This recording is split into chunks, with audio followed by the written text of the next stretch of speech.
Primeiro vieram os apelidos e não houve respostas. Depois, os xingamentos e as fake news, e nada da Justiça Eleitoral intervir. Agora, a violência escalou para cadeirada ao vivo, soco durante debate e tudo continua transcorrendo normalmente. O Tribunal Superior Eleitoral não agiu contra a violência política que acompanha os métodos da extrema-direita, mas propriamente de Pablo Marçal. Só agora, na reta final do primeiro turno, a ministra Carmen Lúcia, presidente do TSE, se pronunciou sobre o assunto.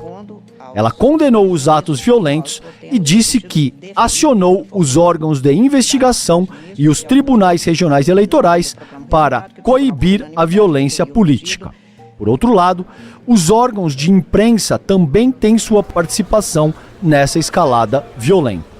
Sem checagem para rebater mentiras ditas durante as sabatinas e com regras frouxas nos debates, muitos veículos e jornalistas pavimentaram o caminho para que Marçal criasse sua narrativa violenta e perigosa.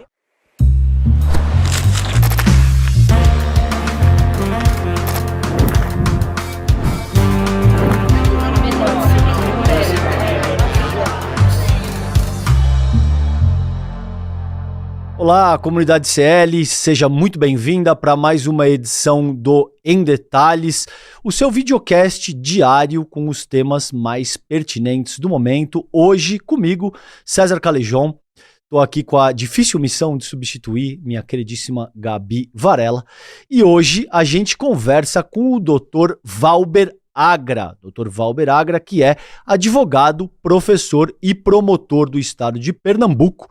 A gente vai conversar com o Dr. Valber Agra sobre essa situação do pleito para a Prefeitura de São Paulo e de tudo isso que tem acontecido recentemente, sobretudo considerando a atuação da Justiça Eleitoral.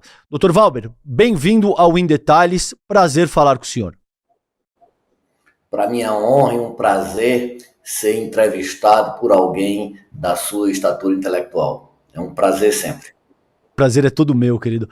Doutor, vamos começar um pouco por essa questão. A gente, ao longo das últimas semanas, viu uma série de disparates aqui no pleito pela Prefeitura de São Paulo, em algumas ocasiões, incluindo agressões físicas, inclusive, e tudo isso se deve a todo um cenário de violência verbal, de excessos que, em alguma medida, foram tolerados. Eu gostaria de começar a conversa com o senhor lhe perguntando: o senhor acha que caberia uma ação mais decisiva, mais enfática da própria Justiça Eleitoral? E, nesse caso, quem deveria agir considerando os excessos que a gente viu ao longo das últimas semanas? Veja, César, a deusa da justiça, ela tem uma venda em um dos olhos. Porque se a atividade judicial ela for excessiva, pode se transformar em censura. Então, nós temos aí dois perigos muito eminentes. O primeiro é a inércia e outro é o excesso. Então, essas medidas mais fortes, que nós no direito chamamos de ação, devem ser feitas, essas ações, pelos players da Prefeitura de São Paulo. Não cabe ao judiciário fazer a ação, cabe ao judiciário julgar essa ação. Por outro lado, nós evoluímos muito, mas evoluímos muito em que o judiciário, que há poucos anos atrás, por exemplo, na campanha de 2018 para presidente, que estava sem nenhum tipo de estrutura para enfrentar isso, tem se munido com vários instrumentos. Por exemplo, o próprio juiz pode dar uma medida para tirar aquela propaganda que é manifestamente inverídica. A grande questão é que essas propagandas, elas não são tão fáceis de dizer, tu pode, tu não pode. E se houver um excesso, nós podemos cair no mais infame dos erros, que é o quê? Sempre a tentativa que é, de certa forma, fácil de cair em tentar fazer arbítrios, como, por exemplo, a censura. Então, nós temos que ir muito minudentemente e com paciência para tentar encontrar esse meio termo, esse caminho do meio aristotélico. Perfeito. Então, com base no que o senhor diz, caberia aos outros atores, aos outros agentes políticos, provocar qualquer instância do Poder Judiciário para que então o Poder Judiciário, suponhamos, por exemplo, o Tribunal Regional Eleitoral pudesse tomar as medidas cabíveis, considerando, por exemplo, atos de violência ou qualquer outro tipo de excesso, certo? Perfeito.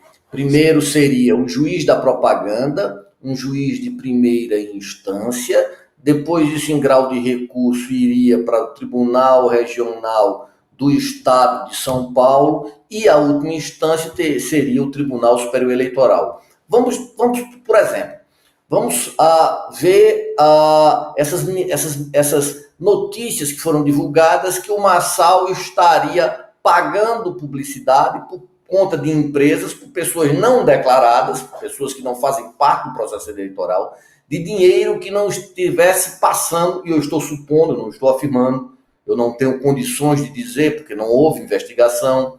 Então, vamos supor que esse dinheiro tivesse se escoando fora da conta eleitoral dele, da conta de campanha. Isso dá ensejo a uma tipificação que é o 30A da legislação eleitoral. O que é 30A? Arrecadação e gastos eleitorais. Então, teria que se haver uma ação que se chama AGE. O que é AGE? Ação de Investigação Judicial Eleitoral. Ação de Investigação Judicial Eleitoral. Quem pode entrar? Partido político, coligação e candidato, que estejam disputando o pleito da cidade de São Paulo.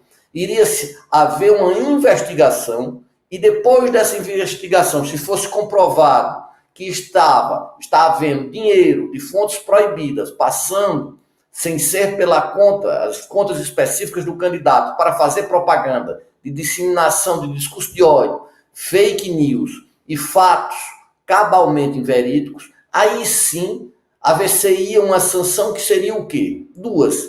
Se ele ganhasse, que aquela candidatura fosse cassada e imediatamente a imputação de inelegibilidade.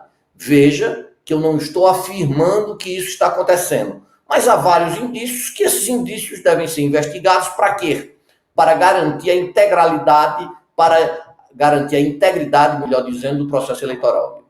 Perfeito. Para além desse cenário que o senhor acabou de escrutinar, houve ainda essa semana, né, um debate no qual um dos assessores do Pablo Marçal agrediu fisicamente um membro da campanha do atual prefeito, o Ricardo Nunes, e depois desse evento, o Pablo Marçal abriu uma live no seu celular, falando ainda do próprio carro, nos estúdios do veículo que estava organizando aquele debate, e ele conclama uma guerra, ele usa esses termos, ele conclama a população a uma guerra, ele incita as pessoas à prática aberta da violência durante o período eleitoral. Isso caracteriza algum tipo de ilegalidade e enseja qualquer tipo de punição, Dr. Valber? Vamos por partes. Teoria de Jekyll e Estripador. Eu não posso negar o direito de Pablo Marçal, com toda o que ele representa de mais danoso ao processo democrático, porque assim, nós pensávamos que nós já tínhamos visto de tudo. Não. Ele se configura em algo muito mais danoso para o processo democrático do que todos os outros, para uma vida em sociedade. Quando ele fala isso, eu não posso fazer uma censura, eu não posso previamente dizer que ele não faça, eu não posso impedir que ele dispute o processo eleitoral, mas eu posso fazer com que ele seja responsabilizado pelo que ele diz. Ele convocando as pessoas a um estado de confrontação, de beligerância, ele está infringindo o 246 do Código Eleitoral, que é gerar uma situação de conflito. Isso é uma propaganda irregular. Como propaganda irregular, deve-se imputar uma multa a cada ato dele. Agora, a justiça pode fazer isso sem a ação dos partidos? Não. Então, veja, eu não posso dizer que a justiça está sendo omissa. Cuidado. A justiça, ela não aciona, ela julga. Quem deve fazer isso é o Ministério Público e os players políticos. Esses daí sim que devem fazer. Então, há medidas cabíveis, mas só que o foco é outro. Não é que a justiça, o direito eleitoral brasileiro, e veja que determinada parcela acha, determinado ministro é arbitrário, está se fazendo isso, está se fazendo uma judicialização, um ativismo judicial. Já se pega muito na justiça eleitoral, principalmente, mas na justiça brasileira, de ser ativista. E ela não é. Mas não é por quê? Porque essa diferenciação de poderes, lá de Montesquieu, de Políbio, deve ser readequada. Readequada a quê? A cumprir uma coisa que é muito maior. E é essencial ao nosso pacto civilizatório, que é a Constituição. Mas a Constituição não pode ser cumprida do nada, precisa que os agentes tenham consciência. Então nós temos que ter muito cuidado na calibração, muito cuidado quando eu falo de todas aquelas forças emancipatórias, civilizatórias do processo brasileiro, se unir, mas nós não podemos cometer arbitrariedades. Uma arbitrariedade, ela é algo ignominioso, seja feito da direita, seja feito da esquerda. Essa é a mesma questão. Perfeito. Com base no que o senhor coloca, eu gostaria, me corrija se eu estiver errado, mas o Ministério Público poderia agir sem ser provocado, dado o nível de violência que estaria se promovendo na ocasião. Por que o senhor avalia... O Ministério Público sempre será o fiscal da lei. Perfeito. Toda vez, em qualquer seara, que o Ministério Público veja uma discrepância, uma ilegalidade, ele tem o poder-dever, não é só poder, é dever de agir. Muito bem. Com base nisso, por que não agiu, considerando o nível de violência que estava sendo proposto naquela ocasião, que se materializou, né? Porque você teve uma cadeirada, você teve o candidato da Atena dando uma cadeirada no Pablo Marçal, e você teve um assessor do próprio Pablo Marçal desferindo um soco contra um membro da campanha do Ricardo Nunes. Com base nesse nível de violência física, as coisas chegaram às vias de fato. Como o senhor avalia a falta, a inação do Ministério Público? Veja, quando um processo de violência começa, e nesse caso São Paulo, ela começou da forma verbal. Não deveria ter esperado nem que atingisse aquelas raias. A atitude deveria ser de todos os partícipes, não é, volta a dizer, da justiça. Isso não foi feito, então se avolumou. Mas isso, o que é que ocorre no direito eleitoral? Fruto de décadas de estagnação, nós não discutíamos direito eleitoral porque havia corrupção, havia todos aqueles vícios. Há um princípio que é a liberdade de propaganda. E esse princípio, como por exemplo, o princípio absoluto da liberdade de expressão, que não existe mais, ele povoa a mente ainda de vários operadores do direito. Eu não estou afirmando, mas essa pode ser uma justificativa para essa inação. Desse o seguinte, que você pode ter todas as liberdades de informação que a população vai escolher. Mas, ora, desde Platão a gente sabe que, e depois em Roma, que o pão e circo, ou um governo de não filósofos, conduz à exacerbação e cabe a quê? A quem deve controlar o discurso, que esse discurso não descambe para cenários vios que não contribuem para o processo de discussão democrática. Então, veja, eu acho que esse princípio, essa entronização dessa liberdade exacerbada, e todas as liberdades, quando são exacerbadas, são perniciosas, então nós caímos então nesse pão e circo que nós, infelizmente, vivenciamos aí em São Paulo. Dr. Valber, no debate público, muito se colocou a respeito de que uma possível impugnação poderia dar força, inclusive para um candidato como o próprio Pablo Marçal, né? Porque ele se vende através de uma dimensão de antissistema, no qual ele seria uma pessoa que estaria confrontando o próprio sistema, e uma possível impugnação. Muito especulou-se que talvez pudesse, de fato, favorecer a imagem, o ajudaria a angariar algum tipo de capital político. O senhor acredita que isso faz parte de um certo cálculo quando o Ministério Público deixa de agir? O senhor acredita que isso não entra na equação de como o Ministério Público, por exemplo, se conduz? Qual é a vossa avaliação considerando essa proposição? Olha, primeiro eu não vejo motivo para impugnar a candidatura de Pablo Marçal. Com toda a ignomínia que ele é, eu, como democrata, eu sou afeito ao princípio da legalidade. E o princípio da legalidade é para Pablo Marçal, para Boulos, para Tabata, da Atena, em suma, para todos. Então isso daí é muito básico. Agora, O que ele fez durante a campanha eleitoral, aí é outra história. Isso cabe várias ações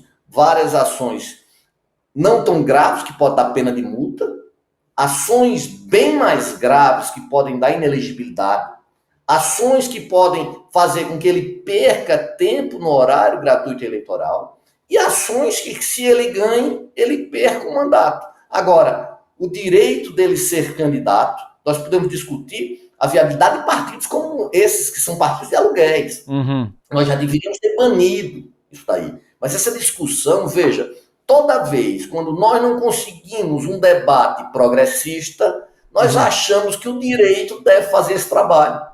Mas isso não é de agora, não. Isso começou em Washington, nos Estados Unidos da América, na década de 60. Quem deu as garantias institucionais aos negros não foi o parlamento norte-americano, não. Foi a Suprema Corte. Mas veja, mas isso, sem um discurso, isso seria a mesma saída? Onde nós sabemos que há um corte, um crivo extremamente classista no Poder Judiciário brasileiro, onde todo membro do judiciário... O interessante é que o serviço público de certas elites do judiciário brasileiro se acha da classe A, não se acha nem da classe B. Ou seja, toma como parâmetro seu todo aquele discurso que não é um discurso preocupado com a nação, preocupado com o regime democrático. Isso nós devemos ter bem muito claro. Por quê? Nós não podemos ser essa discussão na sociedade, dizer, o judiciário faça esse trabalho, mas fazer um trabalho sem estar amparado na lei. Isso não dá, porque depois vão utilizar isso para fazer golpe de Estado, fazer secessões. Então, nós, sejamos de esquerda ou não, de centro, o que você seja, não sendo autoritário, não sendo anti-evolucionista, anti-sociedade, num procedimento civilizatório, nós não podemos cair nessas tentações. Não, vamos impedir Pablo Marçal, mas por quê? Agora, depois da campanha, tem vários e vários ilícitos que ele cometeu que ele deveria pagar. Se nós estamos utilizando bem isso daí ou não, aí é outra história, é uma questão difícil, não tô, como eu estou em alguns estados, eu não estou acompanhando bem a situação em loco de São Paulo, então me faltam elementos mais claros para dizer, estão fazendo por causa disso. Ainda nessa seara, porque além de advogado, o senhor é um grande pensador da questão nacional, diríamos assim. E aí eu gostaria de ouvir, talvez não com base na letra da lei, mas o senhor, enquanto como pensador, eu gostaria de uma reflexão nesse sentido. O Pablo Marçal, considerando a possível inviabilidade da sua campanha, utilizou, por exemplo, o suicídio de um pai de uma outra candidata. Ele tentou imputar a pecha de estuprador a outro candidato, né? Ele tentou ativamente, ele fez alusões diretas a esse processo.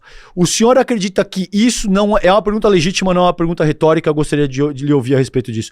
O senhor acredita que esse tipo de coisa não é o bastante para inviabilizar uma campanha à maior prefeitura da cidade de São Paulo, a prefeitura da maior cidade do país, e nesse caso, aonde vamos delinear essa régua? Aonde a gente vai estabelecer um limite que, olha, com base nesse ponto, a partir disso, determinado candidato deve ser impedido de concorrer a determinado pleito? Eu gostaria de lhe ouvir acerca dessa temática, querido. Pergunta bastante inteligente. Mas veja, se eu fosse juiz no estado de São Paulo, eu iria permitir a candidatura de Pablo Marçal, mesmo achando que representa a escória do procedimento político brasileiro. Mas eu iria permitir. Por quê? Porque não tem vedação legal. Não tem vedação legal. Não há possibilidade para que o sistema jurídico seja um microcosmo de poder sem o parâmetro legal. Interessante que a legalidade no século XXI virou o quê? Bandeira emancipacionista. Agora, ele tem uma campanha nesse ritmo, isso daí eu já disse a vocês, não caberia. Mas isso daí é função do jurídico. Será que a sociedade brasileira chegou, depois de tudo que nós passamos, depois desses incêndios indiscriminados, depois dessa letargia de taxa Selic, a 11,75 no governo de esquerda, será que essa sociedade não evoluiu para nós tentarmos coartar esse tipo de campanha? Será que os partidos políticos, será que a pressão da sociedade para que partidos políticos tivessem uma representação, se os partidos políticos fossem verticalizados, Marçal não existiria. o partido dele também não existiria. Então, não seria muito melhor nós formatarmos essa discussão para a sociedade, dando uma verticalidade ao sistema político nacional brasileiro para impedir essas candidaturas autoritárias?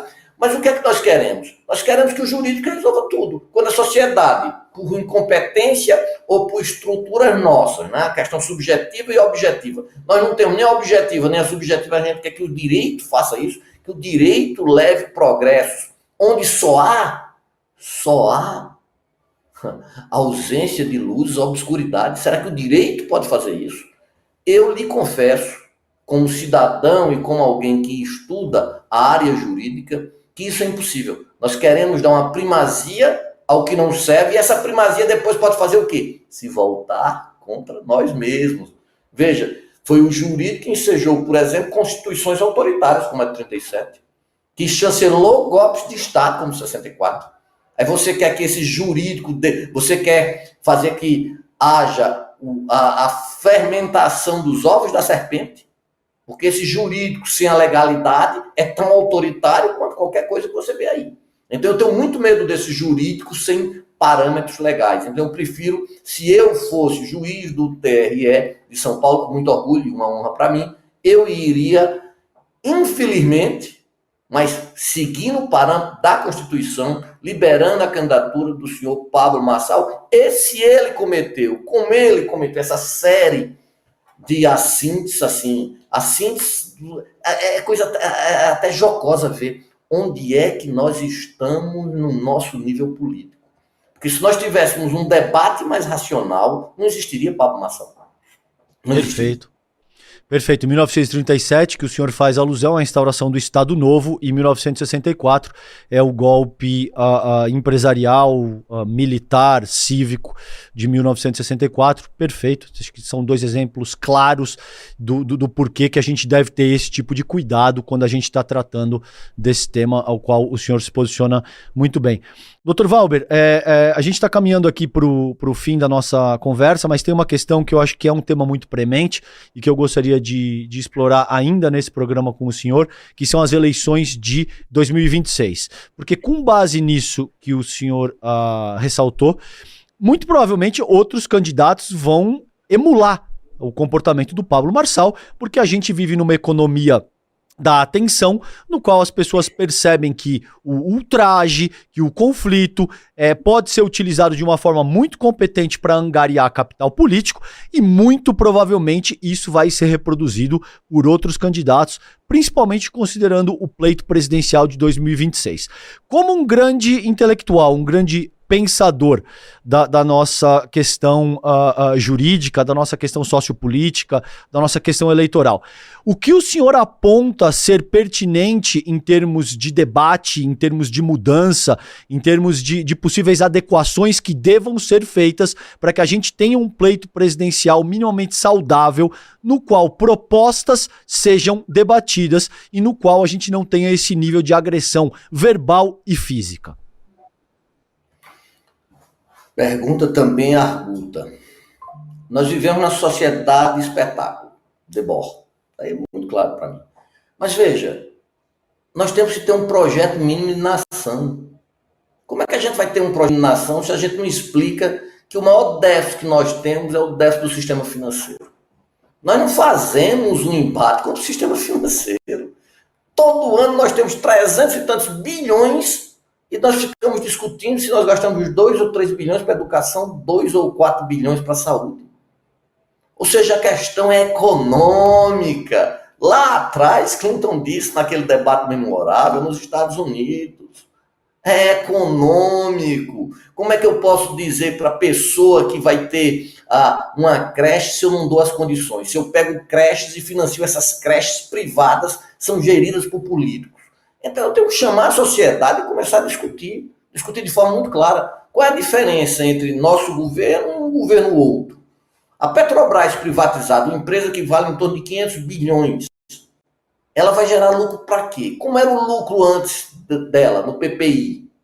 Por que então o banqueiro... Veja que loucura, César. Nós pegamos essa juventude todinha e incentivamos a eles serem empreendedores. Mas a elite aplica na taxa Selic.